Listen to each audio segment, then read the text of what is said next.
Are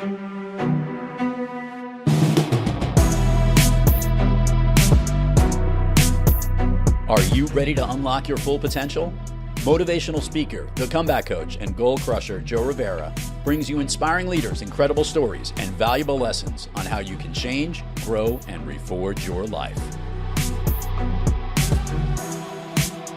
Now, here's your host, Joe Rivera. What's up? What's going on, everybody?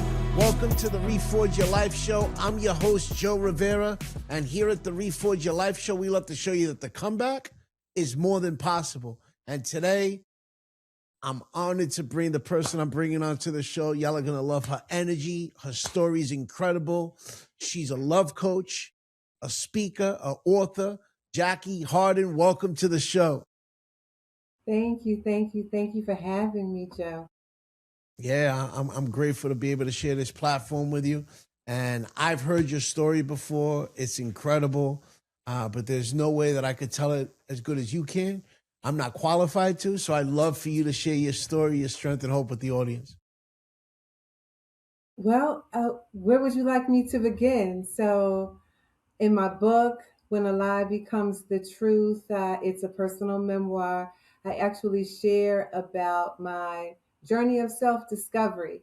I started this journey a very long time ago, well, I'm not going to say it's so obvious, but I was curious about my identity. And so I went on a search to just find out who my parents are. And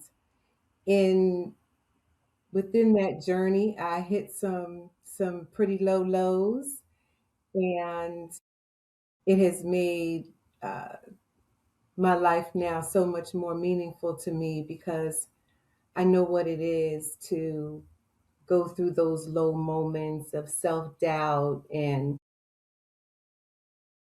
just self-condemnation and judgment and all of the things,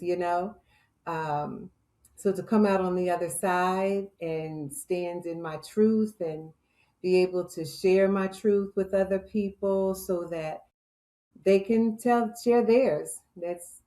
That's where the power is. Yeah, I mean, the power is in sharing our truth so that other people could learn from our truth. Because, our story, it doesn't belong to us. It belongs to the people out there that we could impact. And you're a testament to that, from what you've put out there in your book, what you've put out there in the work that you do. And I'd like, the audience to be learn from those trials and tribulations also. I'd love for you to share with the audience, what are some of those challenges that you went through for the people who haven't been able to pick up the book and know Jackie more and know what your story offers? Well, there were so many challenges for young Jackie. So I was pregnant, got pregnant at an early age. Let me even take it back before the pregnancy. I was sexually assaulted by my mother's boyfriend. And when I told my mother, finally wanted my mother to know what her boyfriend was doing to me, she did not believe me. And so that was very painful. And then at 13, I was pregnant, and there was no conversation or debate about what was to happen. I was taken to a clinic and had an abortion. There was no conversation afterward about it. It was as if it never happened. So imagine that. The sexual abuse started at age 9. I was pregnant by age 13, forced to have an abortion. It wasn't even a discussion. It just happened. It was like, you're pregnant, you're not having the baby, end of story. and then we're not talking about it. So imagine that. It was such a whirlwind. And, I see young girls now, 9 years old, 13, 14, and it shakes me up. It's like, wow, to to go through that and not have any support, anyone to talk to about it. So I learned at a very early age to stuff my feelings Yeah. So I was introduced to marijuana at age 13 also. Didn't really get into it though, to be honest with you. Age 15, I'm pregnant again. Age And 15, you're what? pregnant again, Okay. another abortion at the hands of my parents, Right. because we have to save face. We're not going to deal with a teenage pregnancy. We're gonna get rid of the baby, and you're not gonna talk about it to save face. This wasn't about Jackie. This was about saving face for my family. So my high school years were pretty traumatic in that regard, and I just stuffed my feelings. In my book, I talk about how it feels to be invisible. Yeah. My favorite song was Gladys Knight's song, "To Be Invisible Will Be My Claim to Fame, a girl with no name. That way I don't have to feel the pain." Mm. So yeah, that ride was really crazy. And what's interesting though is in public, I smiled. I Yeah. acted like everything was okay. And You wore a mask. I wore the mask well. And I wore that mask for a very long time, Joe. It was in giving birth to my daughter that really shook me up. Um, it shook me up in a good way to be aware that my another life depends on mine. But then I met someone who dealt drugs and thought I was a hottie. So glad I never thought I was a hottie. But when oh, let's do a little bit of this, a little bit of that, and I tell the story when I smoked cocaine. That was it. I was like, ooh, okay, we're off to the races. And it started out as something, as an escape. I say people I tell the joke, you didn't want to get high with me because I was talking about my identity. It was my truth serum, so to speak. So went down that road, and it got real. It got real when I wanted it and realized that it was a dependency. No, Yeah. addiction is very cunning, insidious. And so when I realized that I was wanting to get high, and I had already made a promise to myself and God that I would break the cycle of abuse. And in realizing that the drugs was in the way, and I by the mean, grace of the drugs were also another form of abuse, absolutely right? self-inflicted, Yeah. self-inflicted, an escape. not to deal with the pain, a way to numb the pain. But we all know what happens when the high is gone. The pain is still there. Yep. Just mask the pain. Mask the Mhm. pain like the mask that a lot of people, myself included, who struggle with addiction end up wearing those masks because they're wearing the mask to numb the pain and to not express how they feel. And it sounds like that's a lot of what went on in your life. And it sounds like you were forced at a young age to put that mask on, right? The first one came on when you were 9 years old, right? You're getting abused sexually by your mom's significant other, and your mom's not listening to how you feel. So then you got to go out there and put the I'm fine mask, right? And the abortion, and then you got to show the world, put a smile on the I'm fine mask. I don't need to hide I don't need to express how I feel. And that mask turns into other masks. It's a performance mask, and and so on and so forth. And it builds a vicious cycle. Um, so take us down that lane of when you were using.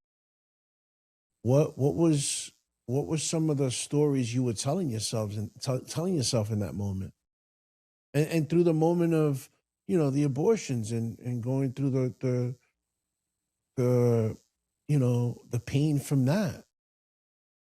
So the interesting thing, Joe, when I would get high, I would want to tell my truth. I would want to talk about all the things I had been through. But nobody wants to hear that when they're getting high. Yeah. But it was like I said, it was my truth serum. And I really wanted to be seen. I wanted somebody to see me and feel me and care enough to help me figure myself out. But you know what they say, sometimes you got to be your own rescue. And I got to a place where I realized that this thing could take me out.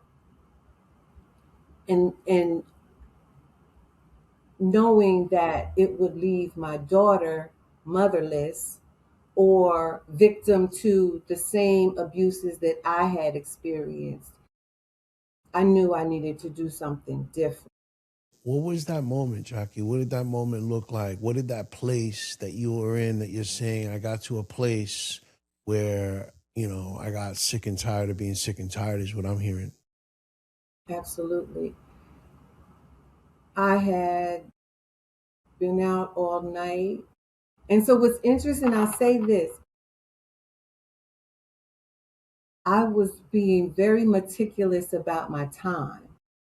So I was trying to keep my addiction under wraps so that my daughter didn't know. So when she would go to sleep and my mother was there with her, then I would go out. When it got to a place where I wasn't coming in enough time for her not to know that I had been gone, that was a problem. See, for me, being a mother was very important, and I really was intentional about breaking this cycle of abuse. But it's only by the grace of God that things worked out the way that they did. But when I realized that this drug thing was pulling me away from doing the things that I needed to do as a responsible mother, that's when I sought help. And I'll tell you, going recovery was the best thing that ever happened to me. It was walking into the rooms of recovery, Narcotics Anonymous, Mm. going for therapy, hearing other people's stories. It's in the story that you realize that you're not alone. When you share the story, and I'm hearing what other people are going through. But I will tell you, when I would tell my story, jaws would drop. Say, wait, what? Mm. And that actually helped me because I thought I was not able to cope. The whole, doing drugs, being out there, I thought I couldn't cope. I felt this emptiness inside. Like I said, like nobody cared. Like I'm on this island by myself, afraid to talk about it. Anytime I wanted to tell the truth of my story, like the depth of it, is like something would just grip me up. I couldn't speak it. And there was a secret, that a family secret, that nobody wanted to talk about, which again had to do with my identity, who my father really was. And so at home, my family didn't want to hear from me because I was always asking questions. I'm trying to figure this thing out. Like, why is it so crazy in this household? Like, what is up? Yeah. And I have two brothers, but imagine being raised in a household with somebody that is your brother, but you're told that your uncle.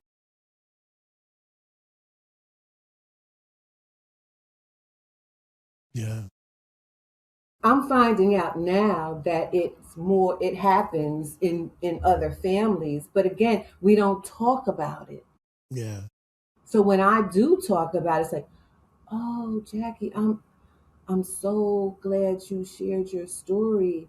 Let me tell you mine.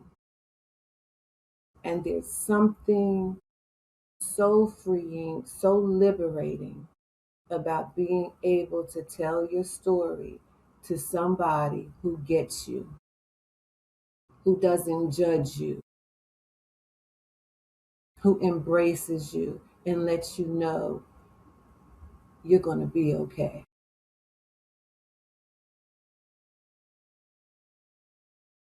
Yeah, because it's those, being in those types of rooms where you're around people who have similar stories, people who are also where you want to be in life, man. Because I remember when I got to rehab, and I remember walking into those rooms, staring at the ceiling, feeling like the walls were closing in on me. I didn't want to share my story, my failure, my shame. Because asking for help, man, that felt like another loss, another hit to my ego. But the truth is, man, my ego was the very thing keeping me in that vicious cycle. I needed to be in those rooms with people who had 30 days sober, with people who were in and out of rehab 10 years in a row, people who tried so many times to make it on their own but failed. And then they were able to find the hope from being around other people who were also in sobriety, because in those rooms is where I started to hear my story through other people. And that's what helped me be able to get to that next level. And that's what it is you're talking about now, is being able to, share the story with people who understand it, and listen to people who have gone through something similar. And they'll share this, you'll resonate with their story because they're speaking your truth as well.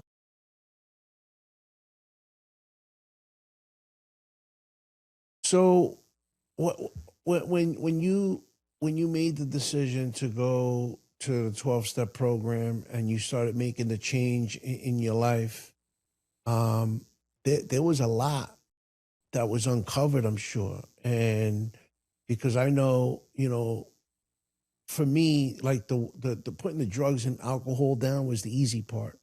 Learning to be able to look into the mirror and forgive myself for the damage that I caused my family, the self-destruction, the pain, the agony, being able to have to peel back the onion and take stock of who I was, is where the real work was. So what did that work look like for you? And what was the pain in that work? Because there's pain involved in there. before we get to the removing the pain and healing. The pain has to be front and center because we've been numbing it for so long. Yeah, it's learning to live life on life's terms, right? Right. So I remember when I was in therapy, still going through the program. I did an outpatient program and meeting my therapist.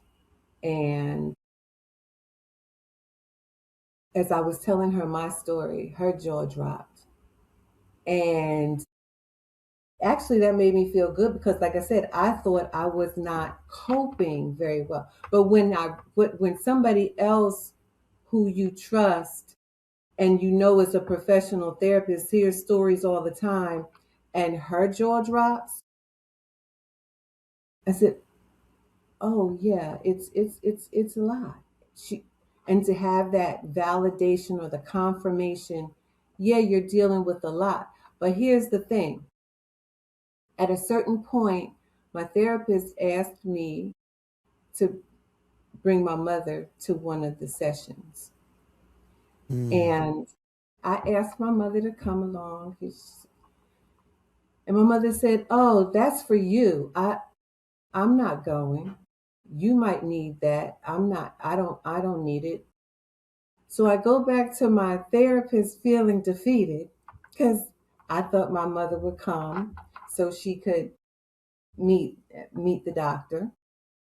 And my therapist said, "Jackie, I needed you to see that she wasn't going to show up for you. Clearly, she hasn't shown up for you the way you've needed her to show up for you throughout your life. But I needed you to see that." And that was an eye-opening moment for me. You know, when your parents lie to you and do things that hurt you, they're still your parents. And as young people, or I'll just speak as a young person, I tried to make sense of it all. Yeah. But what happened was I blamed myself. Like it must be something wrong with me. Like what's wrong with me? Why is this happening to me? And like I said, there was a time in my life when I just wouldn't even speak up about it. I couldn't speak it. I couldn't tell anybody because I was raised what goes on behind closed doors stays behind closed doors. And to a lot of people, that's very familiar. So, and I know we have a tendency to just stuff those feelings. Turn the anger, the rage inward. Yeah. Especially when you've been doing it for so long. Right? I mean, you were doing it since 9 years old. Yeah, so I mean, I asked the question, have you ever found yourself taking the blame, beating up on yourself for things that you had no control over? It took me such a long time to see that I had no control over what happened to me as a young girl. I had no control over the fact that my mother chose her man over her daughter. I had no control over my mother choosing to abort my child to save her face, not mine.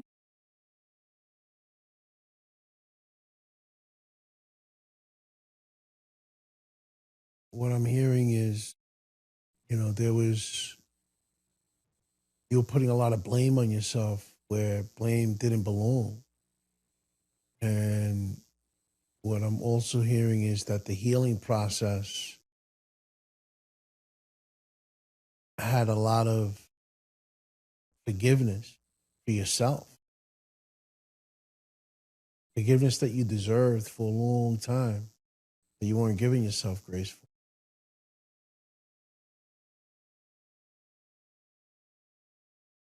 Yeah, I had to learn how to forgive. Like, what what is forgiveness really? Like, I hurt for so long. I cried so many tears for so many years in my my solitary moments, just wailing. I remember there were, as a teenager, just being so sad. And as an adult, once I found the rooms of recovery and I found a good therapist, and I started to peel back those layers that you talked about and really take it all the way back. See, because when I walked into the rooms of recovery, I was dealing I was focused on dealing with those present moments, like what had recently transpired. Yeah. Through therapy, like to take it all the way back to my childhood and to process all of that. It was a lot. And then to realize what it really takes to forgive, and to be willing, once I forgave myself, to forgive everybody else. And then I sought to understand my mother. I sought to understand, because, like I said, the person I thought was my uncle turned out to be my brother. So imagine her journey. I found out she had been abused by her stepfather and had a child. It wasn't aborted, it was born. And my grandmother raised that child as her own and called him her son. My mother never got to say, well, before she passed, she was able to claim him as her son. But that was the fight that I fought for so many years. Stop lying. So then I better understood why my mother thought it was the right thing to do to abort my child. You see, but that cycle of abuse had already been perpetuated. Yeah. She didn't protect me. She didn't believe me when I told her the truth. She chose her man. But that's what had happened to her. Only she got pregnant and kept the baby. Well, she gave birth and my grandmother kept the baby, but raised that child as her own. Right? My mother was always right there. I knew my brother, but I called him my uncle. But we look so much alike. I'm like, and I would tell him, like, this cannot be. There was something in me that just saw through it. But can you Yeah. imagine the pain when you know or you believe that what you're seeing is one thing and you're being told it's another? Just like what's going on in politics right now, right? We see one thing and they're telling us it's another. And they want you to think you're crazy. So, right? Come on now. I mean, man, you know what? I'm not even gonna sit here and begin to pretend I could imagine what that feels like, because I don't. But one thing I do know is that um, I see you. I see the pain that you've overcome, um, and I I have empathy towards what you went through in your life, you know, because it's understanding for you to feel the way you did in those moments. But I'm curious, you know, for the audience, what did that forgiveness like to finally forgive your mom? Because I'm a big believer in. I mean, you said it earlier, right? Like you had to learn to forgive yourself first to be able to forgive others. But I'm a big believer in the fact of, you know, forgiveness. Yeah, it's for the other person. The other person gets to experience that forgiveness. Sometimes, you know, people will say they deserve it. Sometimes they didn't. But the one thing I do know forgiveness every time does is it cleans our side of the street. It clears our soul. So how, you know, how much liberty did you get in that forgiveness in that moment? Because man, Jackie, that must have been a really big moment in your life to forgive your mom after all the pain you went through, and I'm sure, you know, all the blaming you put on her, and then you were able to look past it and say, you know what, I see bigger than that. I see what my mom went through, and now I understand. It doesn't justify what she allowed me to go through, but now I get it. I could be empathetic towards that. It took a while to get there, Joe. It Sure took it some did, time girl. to get there. Okay, I'm not going to sit here and say, "Oh, I just woke up one day. It's like, oh, I forgive you." No, and also understand there was so much pain. I had so much anger, and I'm not proud of it. But I have used some choice words, like how could you do this? How the Mhm. f could you just lie to me and You hurt could say me? And fuck on the podcast, girl. I could do that. Yeah, I used to go in, and I'm not even proud about that. So I would, it's just the uncovering of so many lies. And even with my grandmother, my grandmother was a part of the whole scheme. Again, it's the mask. Yeah, So it's like, what the fuck? You talk about some shit. This is deep. yeah, It's like my yeah. whole identity was twisted. A major betrayal from your parents. Right. It cut real deep. It cut real deep. And I think my daughter was good and grown by the time I got to a place of real forgiveness where, and it was, I'll tell you what really helped me to get to the place of real forgiveness. It was writing my story. Because as I told the story, because I had anger towards my father, like there was just a whole lot of anger go around. It's just a major betrayal from so many loved ones that on the one hand, I wanted to trust, but on the other hand, I knew that they had betrayed me, they had hurt me, they had left me left me stranded on the side of the road. That's what it felt like. Like, really? Raised on a certain set of principles, but yet not applying those principles to their life. But I'm supposed to live by a certain set of principles. It's all bullshit. I'm like, this is bullshit. This is straight up bullshit. And I called it out. I called it out. But I started writing my book a long time ago, I always knew I wanted to tell this story because as I'm coming to grips with the truth of all the shenanigans, I'm like, this is like right out of a movie. Mm. This is crazy. Uh, And I'm trying to hold on to my sanity and be a decent mother.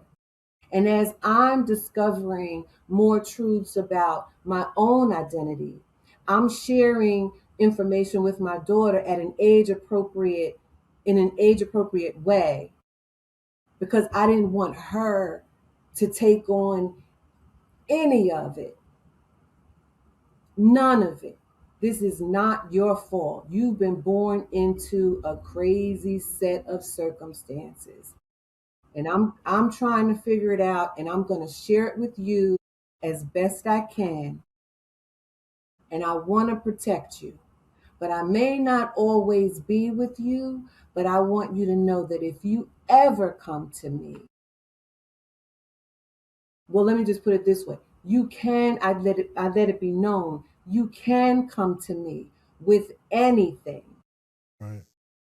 And if anyone touches you inappropriately, and I had to teach her what a good touch is versus a not good touch. Certain parts of your body should not be touched. Yeah. But I wanted her to know that she could come to me with anything. Yeah. And so I'm keeping notes. I'm keeping notes about what I'm discovering, what I'm thinking is the truth. I have my notebooks from many, many years ago as I started to journal and try to put it all together, make sense of it. And when it came time for me to put it all together, and I dealt with my grandmother's story and a bit of my mother's story. I said, "Wow, my mother," and realizing what my mother went through, I caught hell. But Jesus, the hell she went through. And my mother and my grandmother used to argue all the time. I don't like to argue. I'll cuss you out and then keep going. So, and I don't cuss so much anymore, but back then ooh, my goodness. Yeah.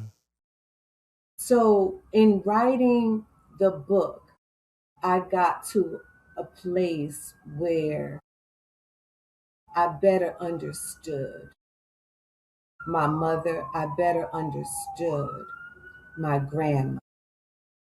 Yeah. And I understood the evolution of womanhood. Because in my grandmother's day, getting a divorce was taboo.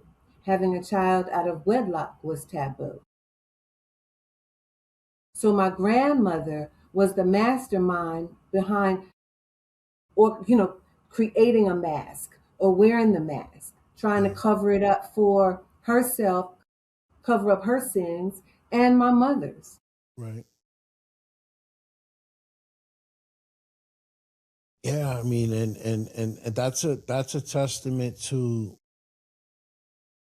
how important it is to how you raise your children and the influence that you could have on your children, even when you don't realize it, right? Like, the mask is a perfect example, right? Your grandma rocked the mask first, right? And then your mom had to wear the mask. And then you came down and wore the mask. But guess what? Here's where it gets beautiful, right? You broke that chain with your daughter. And that's something else that I think is important for the audience to pick up on, the parents out there that are listening, how important it is to have an open line of communication with your children and let your kids know that they could come to you about anything to talk to you about. I always tell my kids, I've always told them, we have an open door policy. Come to me and talk to me about whatever it is you want. I don't care what it is. I won't judge you, and I'll give you the best advice I could give you, because that's what my mom did. I had a relationship with my mom where I was able to, she was my best friend, my everything, and I was able to come to her, and she always made that line of communication open. Why? Because she didn't have it growing up.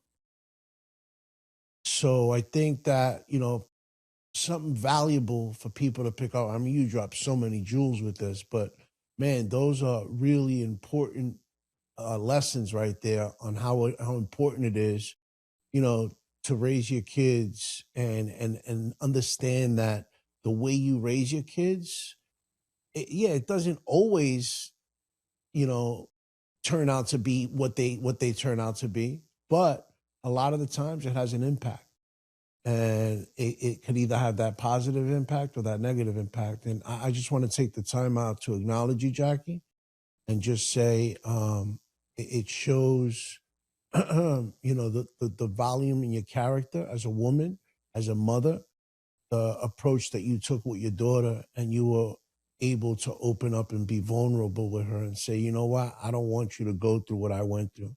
So I'm going to teach you and teach you at an age appropriate age of what it is to be touched, how to be touched, to make sure that you could come to me and talk to me about whatever it is. Because there's a lot of people out there who would struggle with that because of shame, and you didn't. Absolutely. And I let my daughter know me. Yes. So for a very long time, my daughter knew me better than anybody else.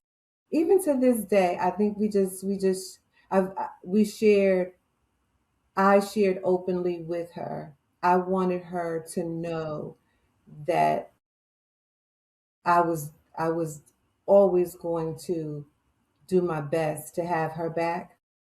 And I wanted her to know that I truly do love her. And not, love is one of those words that sometimes we use loosely. Love Mm, is an action word. And it was important for me to impress upon her the truth, the value of honesty. And, now we joke about, we say, oh, I'm keeping it real. I kept it real with my daughter. Um, and so, yeah, I'm just really grateful for how things opened up for yeah. for me and for her, because I made a lot of mistakes.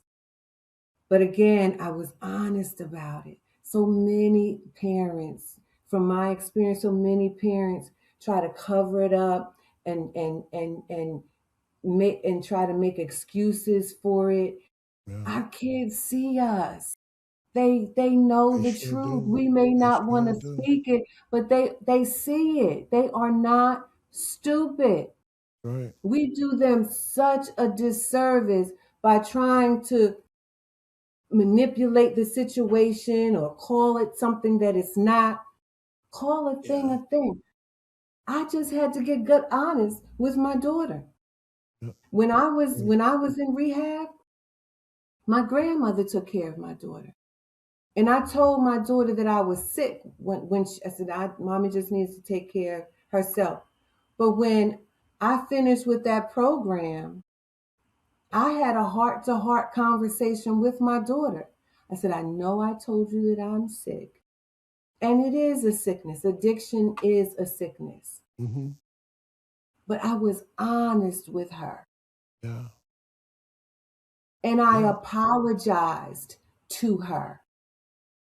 I'm trying to work this thing out, Kristen. That's my daughter's name. I'm trying to work this thing out. And I know that I told you that you were born into a crazy set of circumstances, but so was I. And I'm trying to make it better for you. And I'm Right. so, so sorry. Yeah. And you know, the honesty, you know, it could hurt in the beginning, but at the end, the honesty is always gonna work itself out. It's gonna work itself out way better than lying and being deceitful. Which brings me to my next question, right? Because you mentioned the value of honesty, and I believe that when we crack through a belief system, which is what you did, and built a new belief system, there's values that are uncovered in that process. And those values are values that we live by. Those are values that we lean into when things get difficult, right? Because, this thing called life, it's not always peaches and roses, right? Shit's going to get fucked up. There's going to be bumps in the road. We got to learn how to navigate through those bumps in the road. And the way we do that is by leaning into these core values. So what are some of the core values you uncovered along your journey? Honesty, obviously, honesty, integrity, that your word means something, right? Honesty, integrity, authenticity, for sure. Yeah. Those are important core values to live by for sure, man, because if you're not a person of integrity, not only to the people out there in the world, right, but you got to be a person of integrity to yourself.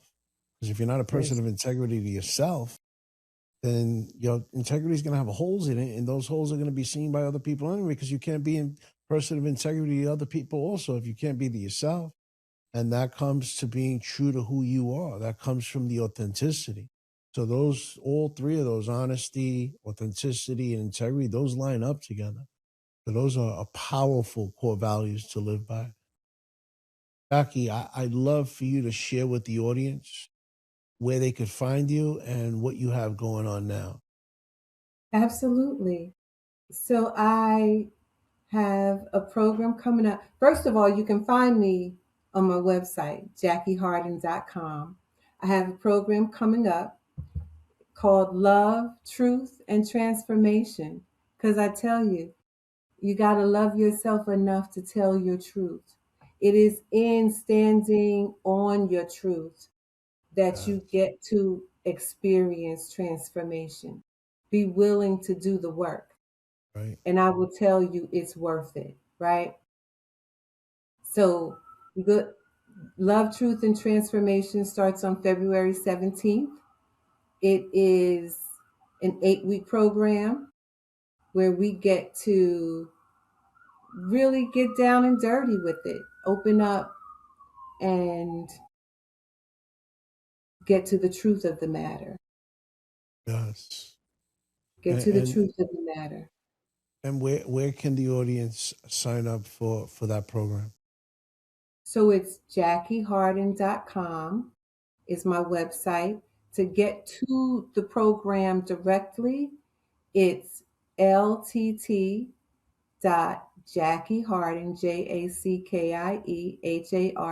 JackieHarden.com. And it'll take you right there to the registration page. And you can just get more information about it and then sign up. Okay. And also, you have a pretty amazing book out there. You want to tell the audience the name of that book and where they can find it?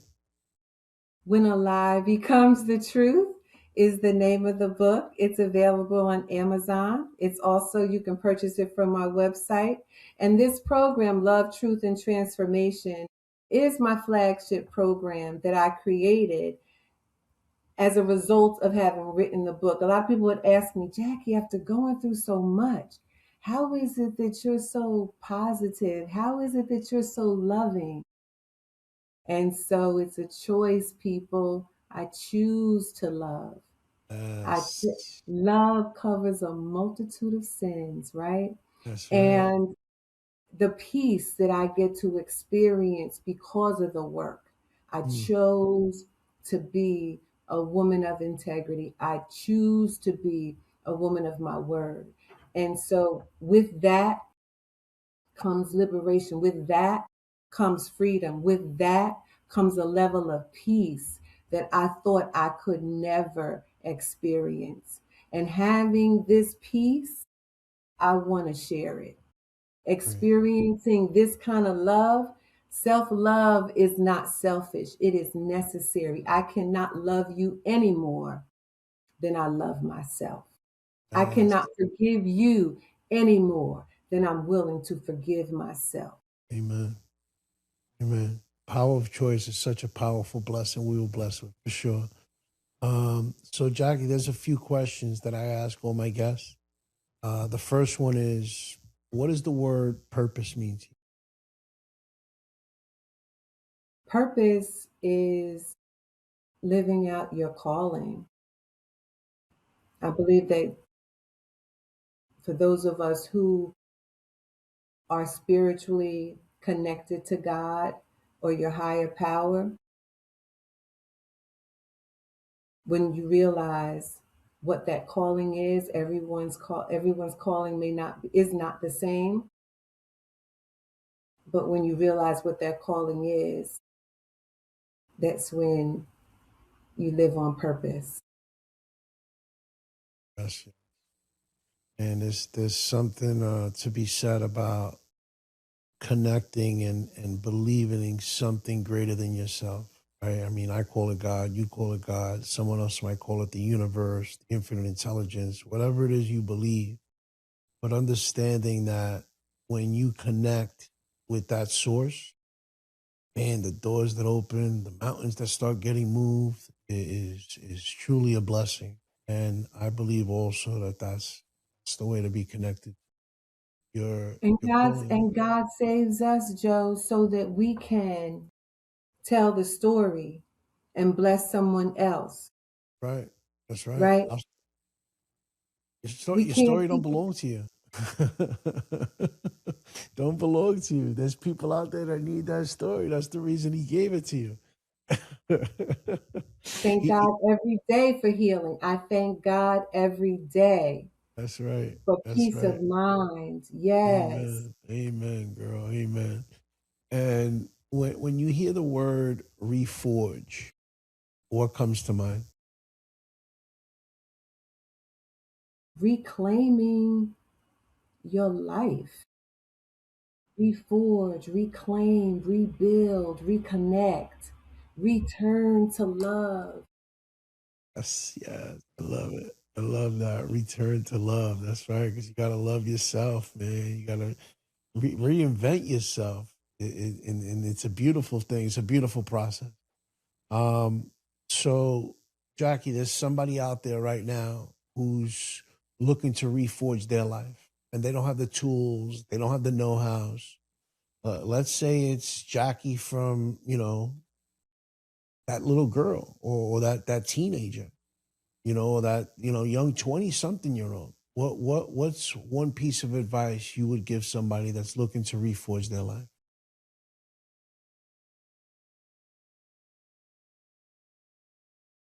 I want to say, reach out to me. Get sign up for love, truth, and transformation.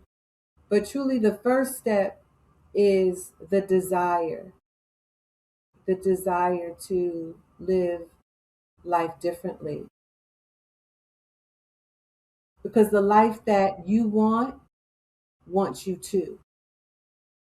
When you call on God and you pray, I remember calling out in total desperation, God help me. And I'm so grateful to be a believer. And what I've come to know is that the belief comes before the victory. You've got to believe that there's help. When you call out, you've got to believe that a power greater than yourself hears you. And even if you don't have that belief, call out to God anyway. Mm, And just know help is on its way. yes, yes. God will always provide a comforter. I'm a Sure will. living testimony. Yes. God will always provide a comforter. Call out, reach out. Yeah. Don't be afraid to ask for help, man. Don't let the ego get in the way. Let the ego get in the way, y'all. Definitely always ask for help and reach out. Tell The tell ego tell. wants to keep you stuck. The ego wants you desperate. Absolutely. Ego stands for edge God out. You know what I mean? That's right. God don't want you to leave him out.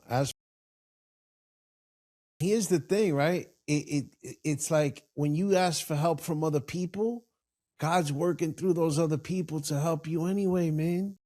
It's all about building the relationship. He wants you to build a relationship. Jackie, one last question is, what's one thing the audience doesn't know about Jackie Harden that she enjoys doing for fun? That I enjoy doing for fun? Yes. I love dancing. I love music and dancing. Yeah. Oh, that's beautiful. A club head, I love that old school house music. Yeah. Yes, Okay. All for right. sure. That's what's For up. That's sure. awesome. Music lights up the soul, man. Music's a That's beautiful it. thing. That's Jackie, it. thank you so much for coming through. I knew your story was gonna, raise the roof. I knew your energy was gonna raise it, but man, you even exceeded the expectations. I didn't think that was possible, but you did, girl.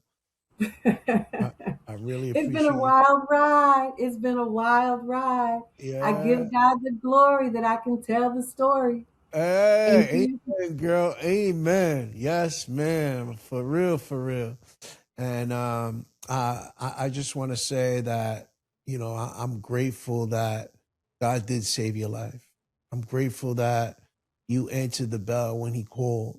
And I'm grateful that you're here today, because I'm grateful to know you as a person. Not only am I grateful to be able to share this platform with you and for us to be able to collab and do work together, but I'm grateful that I know Jackie and who she is today.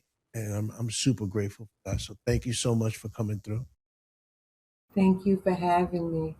And your story rocked me, right? From addiction to assignment. And that's what it's all about. God blessed us to be able to live through it, so then we can help the next person That's right. Amen. That's what it's all about. do what we're called to do. It's all about giving it back, man. Being of service is a blessing. Jackie, again, thank you so much for coming through.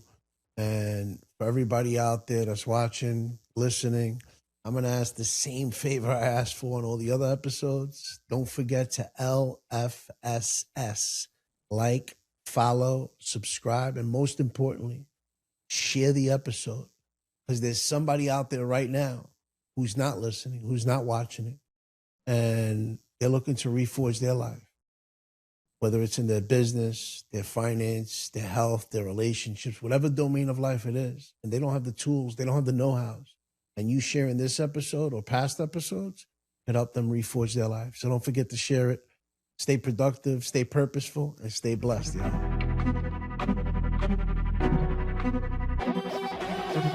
You've been listening to Reforge Your Life with your host, Joe Rivera. Make sure to subscribe wherever you get your podcasts. To learn more about Joe Rivera and how he can help you or your organization reforge your life and regain your place at the top, head on over to withjoerivera.com. Follow Joe on all social platforms. The Reforge Your Life podcast was produced by Thrive Loud Productions. Thanks for listening.